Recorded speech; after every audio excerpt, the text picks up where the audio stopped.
말씀은 이제 잠언 25장 14절부터 28절 끝까지 이제 살펴보면서 은혜와 진리를 나누려고 하는데요. 오늘 말씀도 정말 마치 사막의 생수같이 그래 정말 시원한 우리의 삶을 살찌우고 우리의 권고한 심령을 위로하고 격려하고 진리 가운데 인도하는 귀하신 말씀들이 알알이 박혀 있습니다. 여기 14절을 보겠습니다. 선물한다고 거짓 자랑하는 바는 비 없는 구름과 바람 같으니라 그랬죠. 그러니까 선물한다고 했으면 선물을 해야 하잖아요. 선물을 한다고 떠버리고 있는데 실제는 안 해. 그렇다면은 그런 자는 비 없는 구름과 바람 같다는 거예요. 여러분, 구름이 몰려오면 비가 와야죠. 비 없는 구름, 그건 아무짝에도 쓸데가 없는 거죠. 비가 없는 구름과 바람은 아무짝에도 쓸데없는 것의 대명사단 말이죠. 그러니까 실천이 따르지 않는 사람들의 말은 아무짝에도 쓸데없다는 말입니다.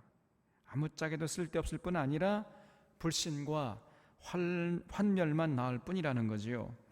말을 했으면 그 말을 자기가 실천을 해야죠. 특히 지도자라면 더욱 그렇습니다. 요즘 정치의 계절이 돌아와서 이제 대권 후보들마다 공약을 발표하고 있잖아요.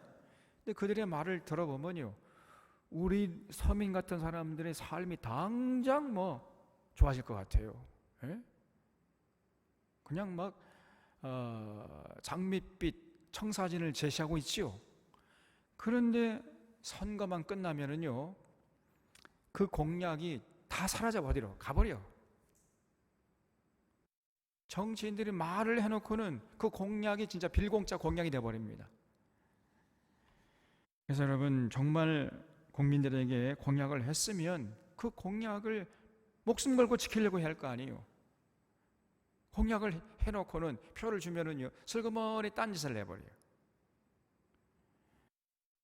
그래서요, 정말 공약을 열심히 지킨 자를 유심히 살펴보고 그 사람에게 표를 줘야 돼. 그래서 올바르게 투표해야 됩니다. 말만 번지르르 하는 자들을 세우게 되면은 그만큼 여러분의 삶이 힘들어졌단 말이에요. 여러분뿐만 여러분의 자녀들의 삶이 힘들어져요. 그래서 말만 번지르르 하는 사람을 경계해야 됩니다. 실천을 해야죠. 실천. 선물한다고 거짓 자랑을 해놓고는 아무런 선물을 안 하면서 선물한다고 자꾸 떠벌리고 다닌단 말이죠. 이거는 비 없는 구름과 바람 같은 사람입니다. 그래서 우리들도 말을 앞세우기보다는 행동으로 말할 수 있어야 돼요. 말보다 행동을 해야 됩니다, 여러분. 행동으로 말하는 자가 돼야 돼. 예수님께서 마태복음 23장 3절에서 그러므로 무엇이든지 그들이 말하는 바는 행하고 지키되 그들이 하는 행위는 본받지 말라 그랬어요. 당시에 유대 종교의 지도자들, 그 랍비들, 서기관 바리새인들, 율법학자들, 그런 사람들 예수님이 아주 그냥 질색팔색했습니다. 왜냐하면은 말은 번지를 해요. 행동이 전혀 안 따릅니다. 그래서 그들의 말은 본받지만 행동은 절대로 본받지 말아라. 예수님께서 이렇게 가르쳐 주셨습니다.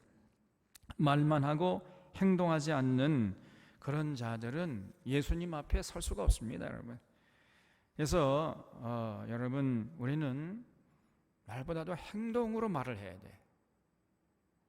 그래서 많은 사람들이 우리의 행동을 보면 저 사람은 그리스도의 향기요 그리스도의 편지다, 그 사실을 알고 그리스도의 향기를 맡게 되고 그리스도가 이런 분이시구나 알게 돼서 그리스도께로 나오는 이런 역사가 일어나야 되는 거지요. 그러려면요, 말 가지고 안 됩니다. 행동. 그래서 행함이 없는 믿음은 죽은 믿음이라 성경은 이렇게 가르치고 있는 것을 우리 사론의 교우들은 잊지 마시기를 바랍니다. 15절에 오래 참으면 관원도 설득할 수 있나니 부드러운 혀는 뼈를 꺾느니라 그랬죠. 여기 관원은 뭐 우리말로 하면은 국무총리나 대법원장 같은 고위 공무원이라고 할 수가 있지요. 여러분, 이런 사람을 설득하는 것은 정말 쉽지 않습니다. 예나 지금이나 이런 사람들은요 정말 권위주의에 쩔어 있잖아요. 그런 사람들은 뭐 백성들을 대할 때 아주 고압적인 자세를 보입니다. 그렇기 때문에 그런 자를 대상으로 자신의 의도를 관철해서 선한 결과를 얻어낸다는 것은 정말 쉽지 않은 거예요. 그러나 오래 참음과 부드러운 혀는 가능하다는 거죠. 오래 참음, 인내지요. 부드러운 혀는 뭐예요? 온유지, 온유. 그래서 인내와 온유,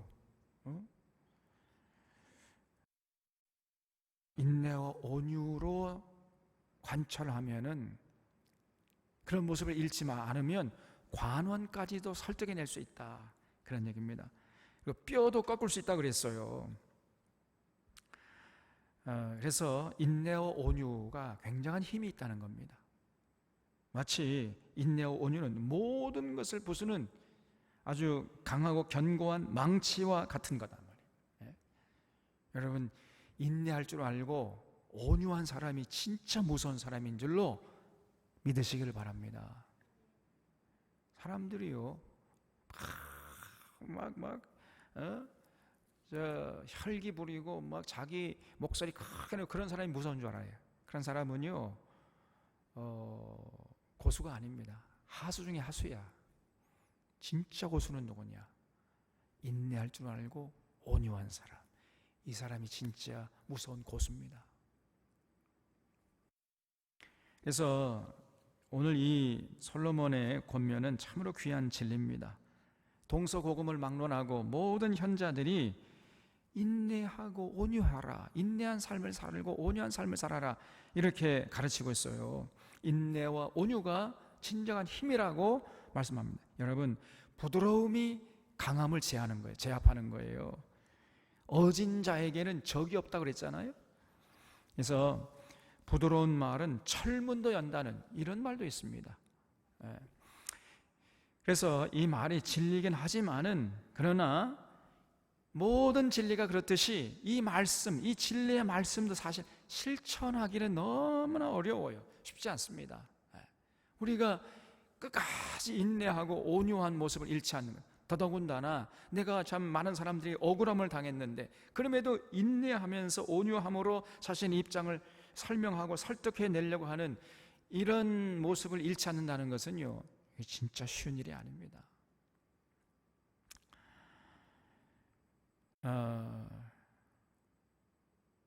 그러나 쉽지 않아도 그렇게 해야 돼요, 우리가. 그래서 인내와 온유로 살아가는 모습, 이거는 약자와 노예의 도덕률이 아니고 참 진리 안에서 자유함을 누리는 자들의 도덕률임을 잊지 말고, 비록 쉽지는 않겠지만은 여러분, 이런 모습을 잃지 않으려고 노력하는 이런 자들이 되어야 돼요. 그런 자들을 성령님께서 함께 하시고 인도하신다는 것을 잊지 마시기를 바랍니다. 16절에 너는 꿀을 보거든 족가리만큼 먹어라. 과식함으로 토할까 두려우니라 그랬죠. 여러분, 꿀 여러분 좋아하죠? 저도 꿀을 좋아해요. 꿀이 좋습니다. 꿀은 뭐 완성식품이라고 합디다. 꿀 속에는 뭐 많은 미네랄이 있고 비타민이 있고 우리 몸 속에 필요한 모든 영양분이 있다고 그래요.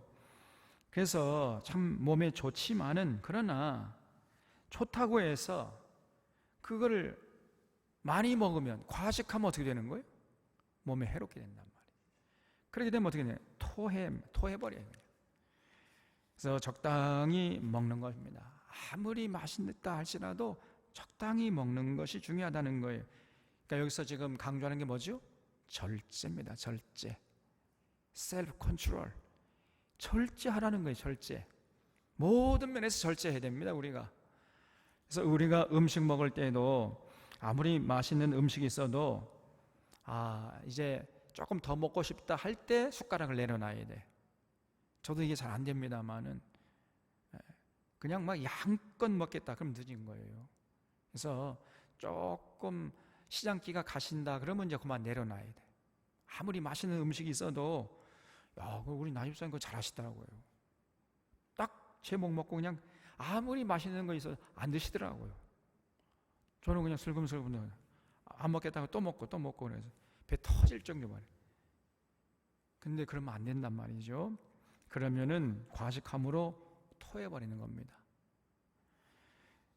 여러분, 과식이 만병의 근원이라고 하잖아요. 모든 의사분들이 이구동성하는 말이 과식하지 말아라, 과식.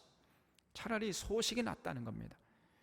그럼에도 불구하고 식욕을 주체하지 못하고 그냥 먹고 마심으로 결국은 성인병을 초래하는 이런 자들이 많습니다. 그래서 통계적으로 보면요, 이 전 지구상에 굶어 죽는 사람보다 과식함으로 병을 얻어서 죽는 사람들이 훨씬 많은 거예요. 굶어 죽은 사람보다도요, 과식해서 병 나서 죽는 사람이 훨씬 많다는 것을 잊지 마셔야 됩니다. 과식은 죽음을 부르는 독이 된단 말이죠. 절제가 필요해요. 음식 먹을 때 절제. 또 우리가 세상 살아가는 데도 마찬가지입니다. 그냥 높은 자리에 끝간데 없이 그냥 나가려고 그러는 사람들이 있어요. 출세하고 무기영화 더 막 이렇게. 여러분, 사자성어 중에 항용유회라는 말이 있습니다. 항용유회, 조금 어려운 말인데 높이 오르는 용에게는 반드시 후회가 따른다는 거예요. 어느 정도 출세하면은 그 정도 선에서 좀 만족할 줄 알아야 되는데 끝간데 없이 출세하려고 그래요.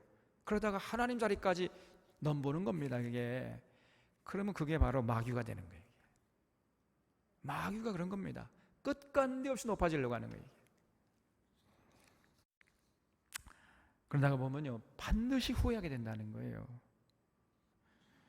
또 어느 정도 재물을 쌓아놨으면은 그 정도 선에서 좀 만족해야 되는데 끝간데 없이 탐욕을 부려요. 또 이번에 곽상도라는 그 사람 보세요. 자기 아들 50억을 퇴직금으로 받았대. 6년 일하고. 나도 한번 좀 그렇게 좀 해봤으면 좋겠어요.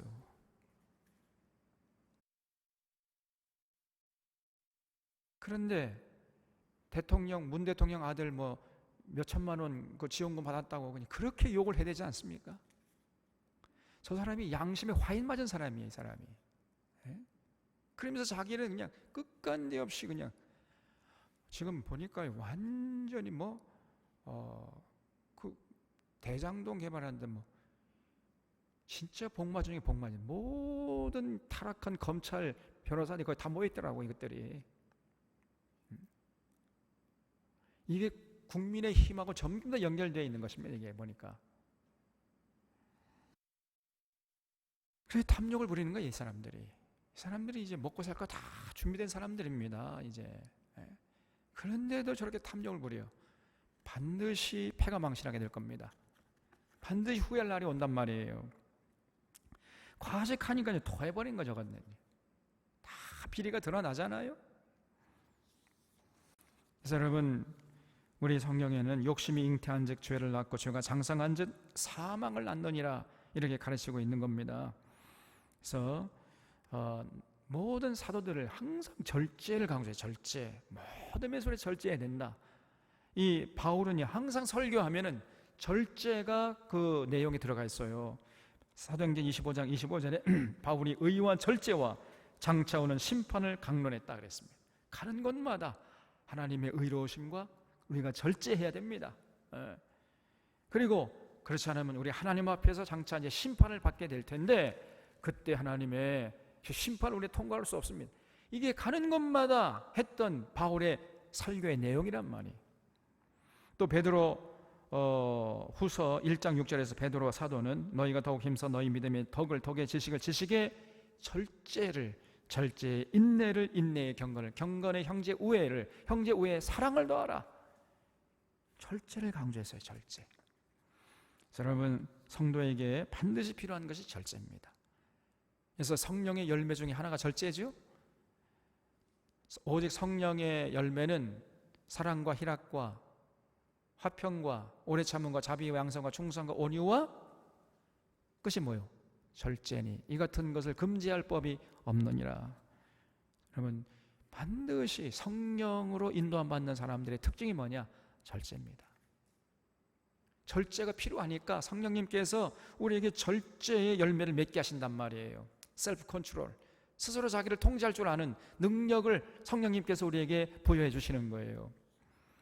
그래서 우리가 기도할 때도 세상 사람들처럼 하나님 축복해 주시옵소서, 이 땅의 것들 더 달라고 기도하는 모습에서 이제 빨리 벗어나야 됩니다. 오히려 자신의 정욕을 절제하고 날마다 하나님의 뜻에 복종할 수 있도록 힘을 달라고 기도해야 돼요. 이게 진짜 기도예요. 그래서 우리 차로의 교우들은 언제나 절제의 열매를 주렁주렁 맺는 귀한 차로의 교우들 되시기 바랍니다. 17절에 너는 이웃집에 자주 다니지 말라. 그가 너를 싫어하며 미워할까 두려우니라.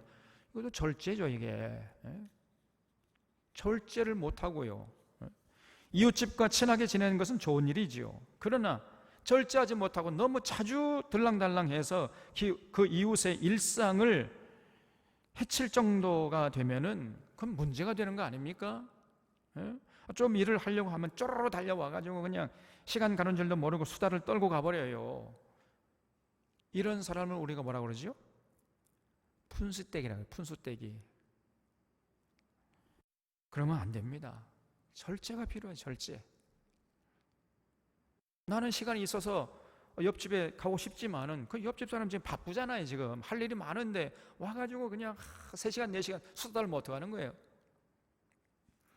제가 부목사 할 때 소망교회 부목사로 섬기던 동기를 이제 동기회에서 만나가지고 이제 말을 들었는데, 그 소망교회 담임 목사였던 곽선희 목사는요, 부목사가 이제 부임하잖아요. 그러면 신방하는 노하우를, 신방 세미나를 한대요. 신방 세미나.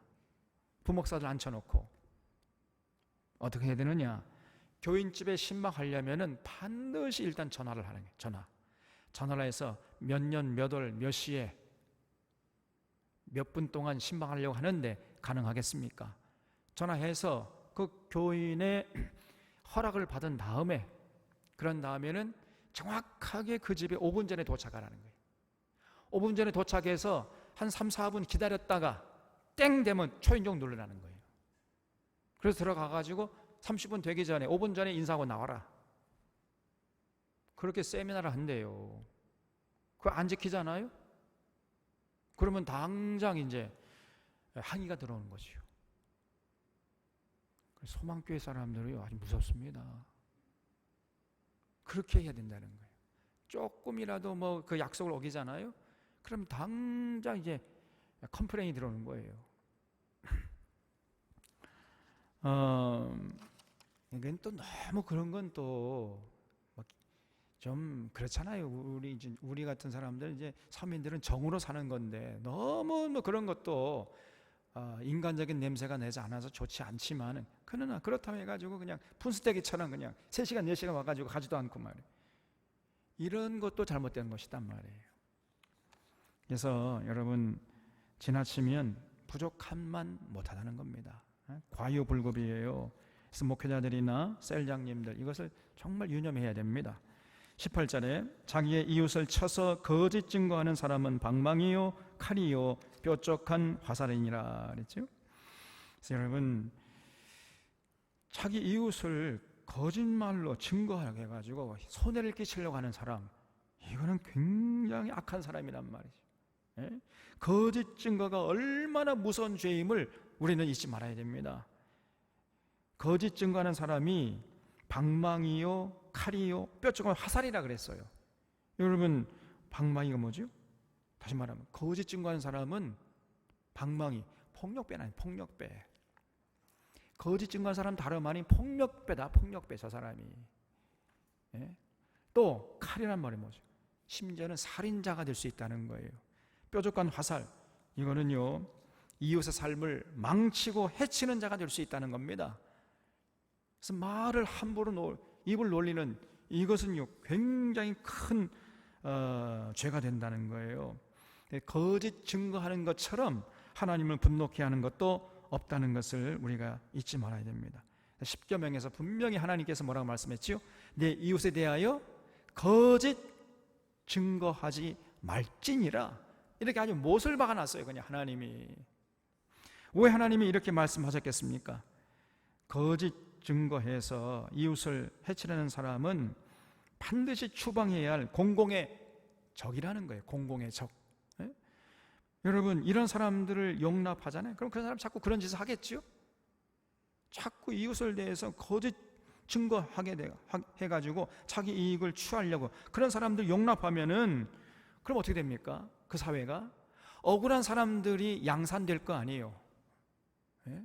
거짓 증거로 말미암아 피해를 입는 사람들이 생길 거 아닙니까?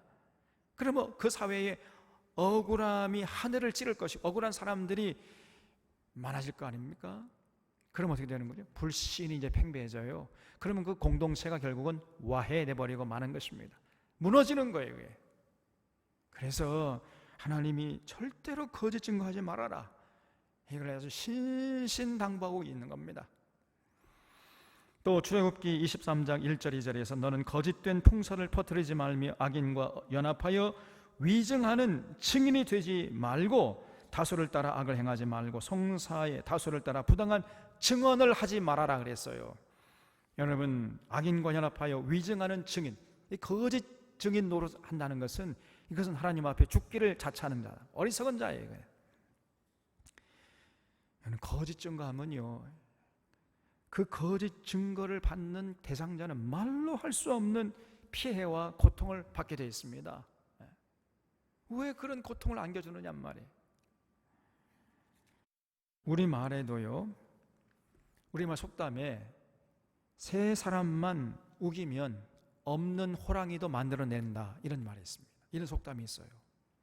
세 사람만 힘을 합하잖아요. 세 사람만 말을 맞추면은 호랑이도 만들어내. 그래서 이 말의 힘이 대단한 겁니다. 그래서 이 어둠의 세력들이, 이 마귀의 종들이요, 이 거짓 증거의 이런 효능을 너무나 잘 알기 때문에 자꾸만 거짓 증거하게 만들어요.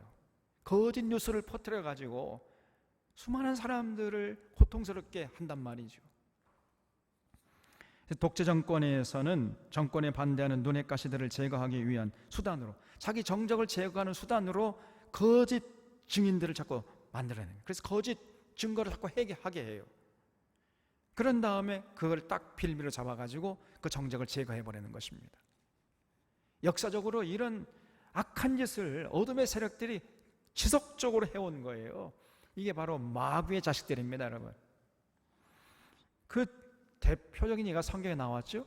바로 아합과 이세벨. 이 사람들이 그런 짓을 한 거예요.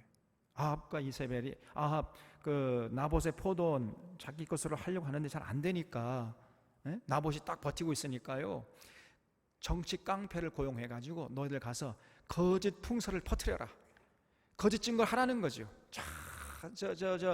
나봇이 하나님과 왕을 저주했다, 이렇게 거짓 증거하라고 막 사람들마다 저 나봇이 저 하나님과 왕을 저주하였어, 내가 봤어, 이런 소문을 퍼뜨리겠어요. 그러니까 그 소문이 좌작에 퍼지니까 그런 거짓 소문을 딱 잡아가지고 내 이놈, 그러니까 나봇을 쳐 죽여버렸잖아요. 그리고 포도원을 강탈해 갔습니다. 그러니까 여러분, 나봇의 죽음에는 누가 있었어요? 거짓 증인들이 있었던 거예요. 그 거짓 증인들은 하나님 앞에서 나봇의 핏값을 대신해야 할 것입니다. 그 거짓 증거가 한몫을 한 거예요. 그래서 그 거짓 증거로 인해서 나봇이 죽었습니다. 그러면 그런 짓을 했던 사람은 뭐 하나님 앞에 나가서 심판받겠지. 또 아합과 이세벨, 그 거짓 증거를 사주했던 그 사람은 어떻게 됐습니까? 하나님의 심판을 면할 수 있었을까요? 그럴 수가 없지요. 아합과 이세벨은 보면 아주 비참하게 죽었습니다. 하나님의 저주를 받은 거예요. 잠깐 호의호식했을지는 모르지만 결국 이들이 그 말년에 아주 비참하게 죽었어요. 절대로는 거짓 증거 하면 안 됩니다. 아무리 많은 이익이 생긴다 할지라도 거짓 증거하면 안 돼요. 조금 전에 말씀해 이 곽상도 아들이 화천대유라는 회사에 퇴직금으로 50억을 받았어요. 그래서 화천대유와 국민의힘 또 토건 세력의 카르텔이 이제 점차 드러나고 있잖아요. 근데 자꾸만 그걸 또 이재명 지금 여권의 대통령 후보에게 자꾸 뒤집어 씌우는 거예요. 거짓 증거를 자꾸 하고 있는 겁니다, 여러분. 저 사람들이 양심에 화인이 맞았어요. 우리 같은 사람은 창피해가지고 얼굴을 들지 못하고 다닐 텐데 뻣뻣하게 세우고, 저 사람들 사람이 아닙니다. 이미 저 사람들은 회개하기 너무 늦었어요. 회개할래 할 수도 없습니다, 이제는. 여러분, 이 곽상도라는 사람이 누구예요? 이 사람이 바로 강기훈이라는 사람에게 유서를 대필했다고 조작해가지고 감옥에 보낸 사람 아닙니까? 강기훈 유서 대필 사건 여러분 아시죠? 그래서 한 젊은이를 하지도 않았는데 했다고 조작해가지고 감옥 보내고 이 사람이 이 젊은이의 삶을 완전히 망친 사람이 곽상도라는 사람. 이 곽상도가 검사 시절에 이런 짓을 했습니다. 조작의 대가입니다, 이 사람이. 평생 그렇게 거짓 증거하고 거짓 증인을 세워가지고 사람들을 억압해가지고 자기 이익을 추구했던 이 사람이 그 곽상도라는 사람이, 이 사람이. 그래서 평생 불의한 권력에 비불어서 그들의 주구 노릇하다가 박근혜 정부 때는 청와대 민정수석을 지내고 지금 저 대구의 국회의원이 되어가지고 호의호식하고 있습니다. 그러면서 입만 열면은 거짓 증거하고 있어요. 국민을 아주 얕잡아 보는 거지요. 우습게 보는 거지요. 저 사람에게 기다리고 있는 것은 하나님의 무서운 심판입니다. 그러니까 저런 사람을 위해서 반드시 지옥이 있어야 돼. 저 사람에게 기다리는 것은 뜨거운 지옥불, 영원히 꺼지지 않는 지옥불이 그래서 반드시 있어야 하는 거예요. 여러분, 요즘 거짓 뉴스들이 난무하고 있지요. 또 이 기자들도요, 아무런 조사나 확증도 없이 그냥 기사를 써대는 거예요, 그냥. 특별히 이 조중동 이것들이. 그래서 이게 문제가 되어가지고 징벌적 손해배상 제도를 지금 국회에서 논의 중인데 그럴 정도로 심각한 거예요. 또 요즘에 유튜버들이 막 이 조회수를 늘리기 위해서 막 있지도 않은 사실을 막 확대해가지고 이 거짓 뉴스가 양산되고 있습니다, 지금요. 정말 심각한 문제입니다. 그래서 이런 사람들을 용납하면은 그 사회 공동체가 무너져 버리는 거예요. 그래서 우리 믿는 사람들은 이런 세상의 흐름에 휘둘려서도 안 되고 이런 어떤 크고 작은 거짓 증거에도 절대로 가담해서는 안 됩니다. 그것이 악한 짓임을 잊지 말고 하나님의 분노의 심판을 면치 못한다는 것을 잊지 말고 결단코 이런 자들로부터 우리가 멀리해야 한다는 것을 잊지 마셔야 돼요. 19절에 환난 날에 진실하지 못한 자를 의뢰하는 것은 부러진 이와 위골된 발 같으니라 그랬죠. 여러분, 이가 부러지면은 씹을 수가 없지요. 위골된 발이 부러지면은요 걸을 수가 없잖아요. 다시 말해서 환난 날에 그 진실하지 못한 사람을 의지한다는 것은 그는 실망과 고통만 가중시킨다는 거예요. 그건 어리석은 짓이라는 것입니다. 그래서 환난을 당하는 날에는요, 사람이라는 건 무슨 아무리 진실된 사람이라 사람도 별로 없지만 진실된 사람이라 할지라도 한계가 있잖아요. 그래서 그는 진실하지 못한 사람을 자꾸 환난 날에 의지하는 것은 스스로 자기 고통을 가중시키는 이런 어리석은 짓이단 말이죠. 여러분, 국가나 개인이나 다 마찬가지입니다. 큰 공동체나 작은 공동체나 다 마찬가지예요. 과거에 이스라엘 백성들이 국가가 위기에 처하면은 그 환난을 당하잖아요, 이스라엘 백성들이. 그러면은 그때 어떻게 돼요? 어떻게 해야 살 길이 열립니까? 누구한테 찾아가야 돼? 하나님께 찾아가야 돼. 하나님께 돌아가야 되는데 하나님께 돌아가지 않고 자꾸만 주변의 열강들을 의지해서 위기를 타개하려고 했어요. 그래서 아수르로 달려가고 애굽으로 달려가고 부지런히 사신들을 보내가지고 원군을 요청했잖아요. 그러면서 하나님께 돌아가서 하나님을 의지하면서 그 환난을 타개할 생각은 전혀 하질 못한 겁니다. 그러다가 나라가 망한 거 아니에요? 그래서 호세아 선지자가 그런 모습을 보고 이 어리석은 비둘기 같은 사람들아 이렇게 탄식을 했잖아요. 또 이사야 선지자도 그런 모습을 보고 탄식을 했어요. 이사야서 30장 31장 보면 전부 그런 내용입니다. 그래서 이사야 31장에 보면 도움을 구하러 애굽으로 내려가는 자들은 화 있을진지요 그들은 말을 의지하며 병거의 많음과 마병의 심히 강함을 의지하고 이스라엘의 거룩하신 이를 앙모하지 아니하며 여호와를 구하지 아니하나니 여호와께서도 지혜로우신즉 재앙을 내리실 것이니라 그랬어요. 환난 날에는 진실하지 못한 사람을 의지하다가는요 낭패를 당하고 더 고통만 당할 뿐이야. 그러면 그 환난 날에는 빨리 우리가 어떻게 해야 돼요? 하나님께 돌아가요. 하나님 여호와를 앙모하고 여호와 거룩하신 여호와를 찾아야죠. 국가나 개인은 다 마찬가지입니다, 여러분. 그래서 환난이 찾아오면 만사를 제치고 하나님께 나가야 돼. 주변의 사람들이 진실한 사람도 잘 없지만은 설령 있다 할지라도 그렇게 크게 도움이 되지 못합니다. 그래서 환난 날에는 무조건 하나님을 찾아야 돼. 하나님께 나가서 넙죽 엎드리는 이런 모습을 잃지 말아야 된단 말이죠. 20절에 마음이 상한 자에게 노래하는 것은 추운 날에 옷을 벗음 같고 소다 위에 식초를 부음 같으니라. 그렇죠? 여기 옷을 벗음 같고 라는 말은 이거는 옷을 벗기는 것과 같다 이런 뜻입니다. 그리고 소다에 식초를 부음 같다. 여러분 소다에다가 식초는 이거는 산성이요 알칼리성이요? 식초 예? 알칼리성이에요? 산성이에요? 알칼리성이에요? 아 그렇구나. 식초는 아주 강한 산성이죠. 네. 제가 화학과를 나왔기 때문에 너무나 당연한 건데 근데 사람들은 잘 모르는 것 같아요. 근데 여러분 이 소다에다가 식초를 부으면 어떻게 됩니까? 강한 산성의 소다를 식초를 부으면 그렇죠?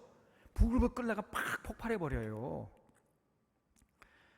마치 그런 것처럼 노래가 아무리 좋지만은 그러나 마음이 상한 자 앞에서 노래하는 것은 이것은 추운 날에 벌벌 떨고 있는 사람들이 가가지고 옷을 벗기는 것과 같다는 거예요. 그리고 소다에다가 식초를 붓는 것과 똑같은 것이다. 야, 비유가 너무나 절묘하죠? 우리 원유 장로님 이거 딱 기억해냈다가 시에다 써먹으십시오. 그러면 위대한 신이 된다니까요. 그래서 아무리 좋은 것이라 할지라도 때와 장소와 상황에 맞지 않으면은 도리어 역효과를 낼 수 있다는 겁니다. 그래서 상황을 잘 고려해야 되고 상대방을 잘 배려하면서 행동할 수 있어야 돼요. 자기가 노래 잘한다 해가지고 지금 마음이 상한 자 앞에 가서 끝까지 노래를 해봐요. 그러면 지금 추운 날에 벌벌 떨군 사람이 옷을 벗기는 것과 똑같은 짓을 하고 있는 거란 말이에요. 그래서 여러분 믿는 자들은 이것을 꼭 잊지 말아야 됩니다. 말을 할 때가 있고 여러분 웃을 때가 있고 울 때가 있고 그렇잖아요. 침묵할 때가 있고 말을 할 때가 있고 그런 거예요. 그 때와 상황에 적재적소에서 정확하게 분별해가지고 행동하고 말할 수 있는 사람, 그런 사람이 지혜로운 사람이고 복된 사람입니다. 어떤 사람 보면요 아주 그냥 마음이 조마조마하다니까요. 이런 상황에서 이런 말을 해서는 안 되는데 말을 하고 있어. 또 사모님 새겨 들으세요.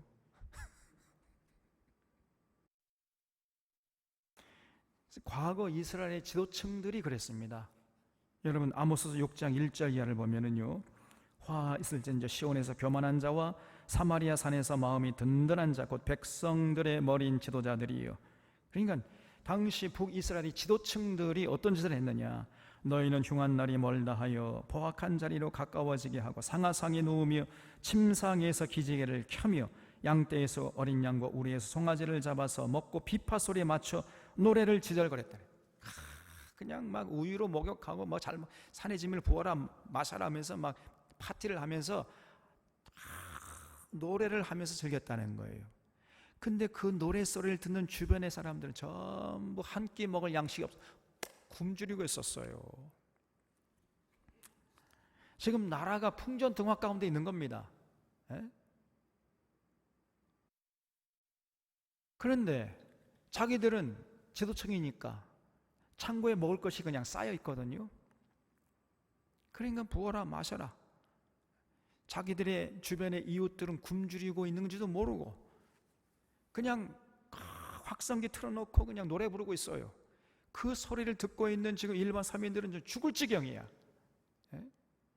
그런 나라가 지금 오늘 망할지 내일 망할지 그런 모르는 상황인데, 나라가 망하든지 말든지 상관하지 않고 주변의 이웃들이 굶어 죽든지 말든지 그건 상관하지 않고 자기들은 배부로 등 따서 우니까 하나님 감사합니다, 하나님께서 우리에게 복을 주셨습니다, 그러고 그냥 부어라 마셔라 하면서 노래 부르고 있다는 거예요.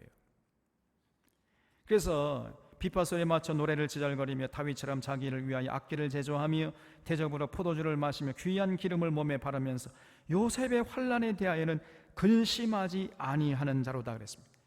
요셉의 환난이 뭐예요? 지금 나라가 환난에 처했다는 거예요. 나라가 지금 풍전등화 가운데 있어요.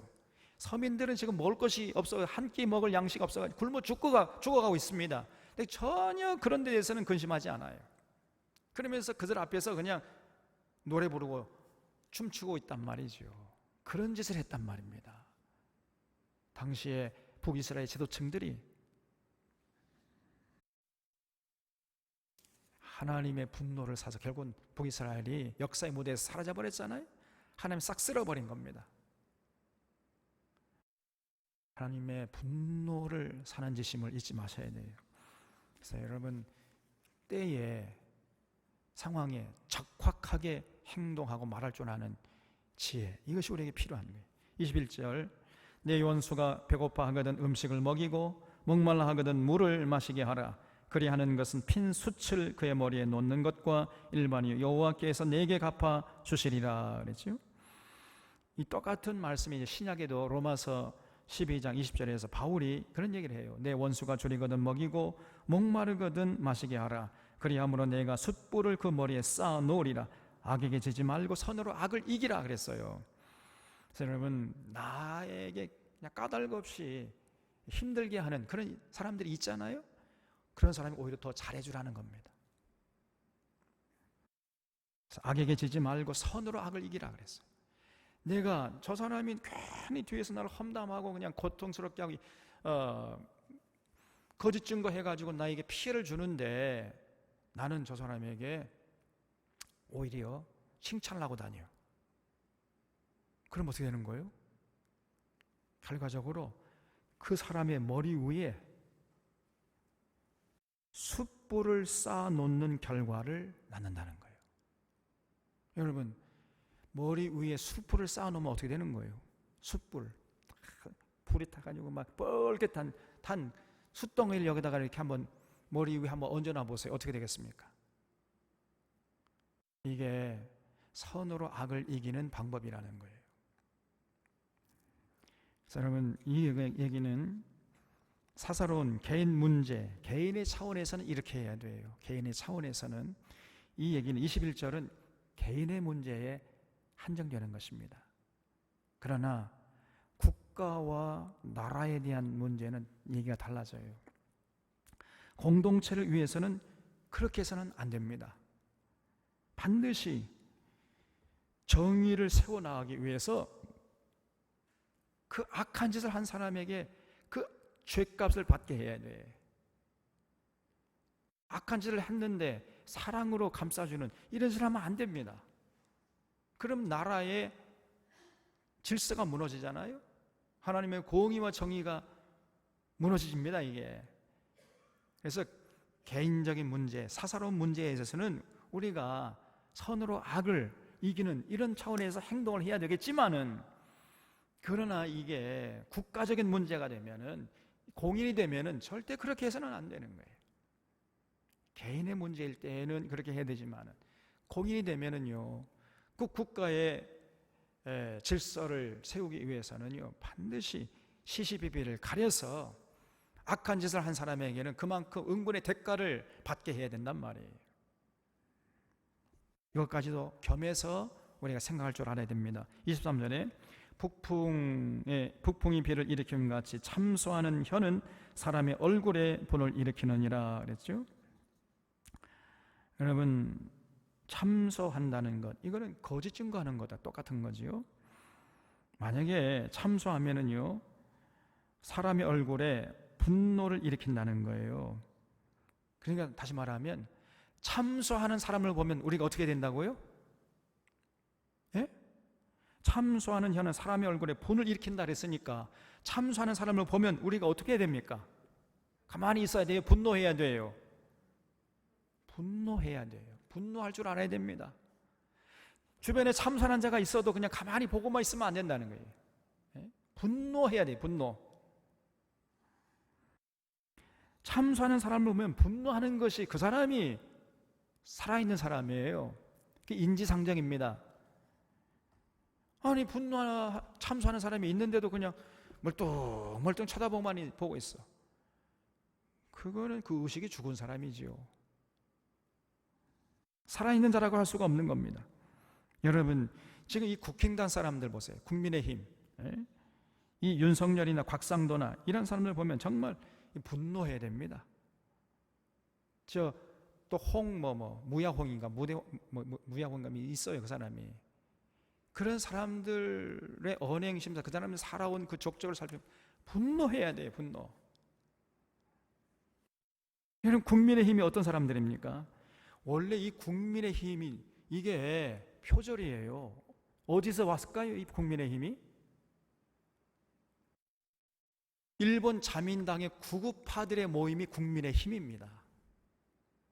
그 사람들이 자기들의 모임을 국민의힘이라고 정했어요. 근데 그걸 딱 따왔어. 그래서 자기 당의 이름을 국민의힘이래. 일본의 자민당 구구파들의 그 정신을 이어받겠다, 이런 뜻 아니에요? 어떻게 이런 이름을 자기 당명으로 지을 수 있습니까? 에? 쉽게 말하면 우리들은 토착 왜구입니다. 이걸 만천에 지금 공포하고 있는 거예요. 그런 사람들 중에서 대통령이 나오면 어떻게 되겠어요? 이 나라가 일본화돼 버립니다. 정말 기가 막힙니다. 이게 아주 그냥 국민들을 바보로 하는가 봐요. 이게 대놓고 그냥 일본을 모방, 일본 따라가자는 거지요. 이 국민의힘 이 전신이 있을 때 이 사람들이 무슨 짓을 했습니까? 과거에요, 뇌물을 차로 실어 나르던 차떼기당 아닙니까? 예? 차에다가 그냥 온갖 돈다발을 싣고 걸렸잖아요. 차떼기당이라는 오명을 쓴 사람, 이 당 아닙니까? 이 사람들이. 또 나중에는 안 되니까요, 선거철 돌아오니까 북쪽에 사람 보내가지고 남쪽에다 총을 좀 쏴달라, 북풍 공작했던 당 아닙니까? 이런 사람들이, 이 사람들이 자기 권력을 위해서 수단 방법을 가리지 않는 것입니다. 또 이 골빈 여자를 앉혀놓고 온갖 국정을 농단했던 국정농단당 아닙니까? 이런 사람들이 다시 나라를 맡긴단 말이에요. 토건 세력과 합세해서 국민의 고유를 빠는 짓을 해왔던 거머리당입니다, 이 사람들이.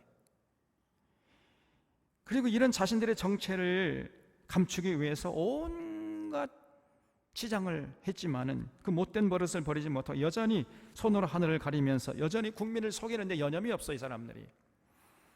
그래서 국민의 힘에 이 폐악질로 인해서 이 땅의 서민들이 당하는 고통은요, 말로 형용할 수가 없어요. 바다의 모래보다도 이 땅의 서민들이 당하는 고통이 더 무거울 겁니다. 그래서 국민의힘은 이 땅에서 영원히 제거되어야 할 암덩어리들이에요. 이게. 그래서 이 국민의힘을 보면 분노할 줄 알아야 돼 우리가. 근데 놀랍게도요, 많은 목회자들이 이런 자들을 축복해 주고 있습니다. 지난번에 조윤기 목사 장례식장에 온 윤석열을 사람들이 보는 앞에서 김장환 목사, 김삼환 목사, 오정현 목사, 이런 대형교회 목회자들이 그의 몸에 손을 얹고 안수기도 하면서 윤석열이 대통령이 될 수 있도록 간절히 기도했대. 또 정말 이제는 어떻게 할 수가 없습니다. 이 한국교회가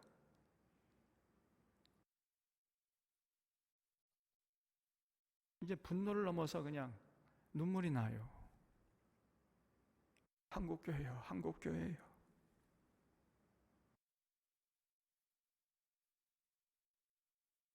아니 지금 윤석열을 올바른 목회자 꾸짖어야 할 거 아니에요. 꾸짖어야 하는데 잘한다 하면 대통령 되라. 그리고 축복기도 해줬단 말이에요. 사람들이 정체가 뭐냐? 바알 선지자들입니다. 하나님의 심판을 면치 못할 것입니다. 여러분, 이런 모습을 보면서 우리가 분노할 줄 알아요. 분노할 줄. 24절에 다투는 여인과 함께 큰 집에서 사는 것보다 움막에서 혼자 사는 것이 나으니라 그랬죠. 그래서 여러분, 여성들은요 좀 마음이 넓고 품어주는 모습이 있어야 돼요. 여성의 특징이 뭡니까? 남성은 강인함이지요. 여성은 뭐예요? 부드러움이에요. 포근하고 푸근한 모습이 있어야 돼요. 여성들이 그냥 사사건건 남편에게 따지고 대들고 뭐 잔소리 해대고 바가지 긁어대고 그러면요 지옥이 따로 없습니다. 사모님 기억하세요?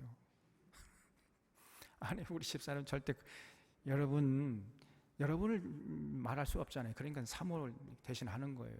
지금 제가. 그래서 이 놀부 같은 아내와 살 바에는 움막에서 혼자 사는 것이 훨씬 낫다는 거예요. 남성도 다 지금 속으로 아멘하고 있습니다.